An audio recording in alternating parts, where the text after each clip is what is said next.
প্রথম একদিকে যেটা আমরা প্রকল্পগুলো তো বিশেষ করে প্রায় সব প্রকল্পগুলো তো আগের তৈরি করা এবং প্রকল্পগুলো আমরা পর্যালোচনা করতে গিয়ে যা দেখলাম অনেকগুলো প্রকল্প অনেকগুলো সমস্যা আছে, অনেকগুলো প্রকল্পের প্রয়োজনীয়তা ছিল কিনা সেটাও একটা বিশেষ প্রশ্ন।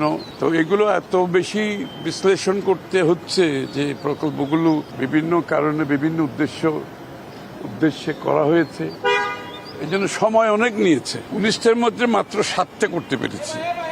এবার বুঝতেই পারেন যে কত বিশ্লেষণে যেতে হচ্ছে। অনেকগুলো প্রকল্প প্রশ্নবিদ্ধ হচ্ছে বিভিন্ন কারণে, মূল্যায়নের কারণে, এটা যৌক্তিকতার কারণে প্রশ্নবিদ্ধ হচ্ছে। সুতরাং আমাদেরকে খুব কেয়ারফুলি যেতে হচ্ছে, কারণ বাংলাদেশের জনগণের টাকা তো, এই টাকাটা প্রতিটি টাকা ব্যয়ের পেছনে বাংলাদেশের মানুষ এইখান থেকে তার টাকার মূল্য পাচ্ছে কিনা, তার বিনিয়োগের উপর রিটার্ন পাচ্ছে কিনা, এখানে জব ক্রিয়েশন হচ্ছে কিনা, তো অনেকগুলো বিষয় বিবেচনা করতে হচ্ছে। নির্বাচনী ইশতেহারের সাথে এটার অ্যালাইনমেন্ট হচ্ছে কিনা, মিলছে কিনা, তার বাইরে যে প্রকল্প অপ্রয়োজনীয় প্রকল্প আছে এগুলোও বিবেচনা আনতে হচ্ছে, অনেক সময় নিতে হচ্ছে, যে কারণে মাত্র 7টি পর্যন্ত আমরা পৌঁছতে পেরেছি 19টার মধ্যে। তো এই 7টির মধ্যে 2-1টা বিবেচনার জন্য দেওয়া হয়েছে, আর কিছু পাস হয়েছে, 2টাই, বেশিরভাগ তো আগে নতুন আছে। অন্তর্বর্তী সরকার আমরা না, নতুন এই সরকার তো আমরা কোনো প্রকল্প এখনো পর্যন্ত আনিনি, কারণ আমাদেরকে নতুন প্রকল্প যেগুলো আনতে হবে আমাদের অনেক বিবেচনায় আনতে হবে।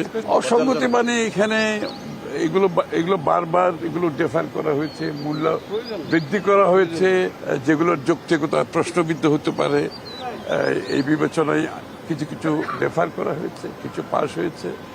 যেগুলো প্রকল্প শেষ হয়ে গেছে এগুলো তো আমাদের আর কিছু করার নেই পাশ করা ছাড়া, তবে এগুলোকে আমরা ইনভেস্টিগেট করতে বলি। যেমন একটি প্রকল্প আমি বলি, একটি স্পেসিফিক প্রকল্প, গোপালগঞ্জ ডেন্টাল কলেজ অ্যান্ড হাসপাতাল, এই প্রকল্পটা তো শেষই হয়ে গেছে, এটা তো পাশ করা ছাড়া উপায় নাই।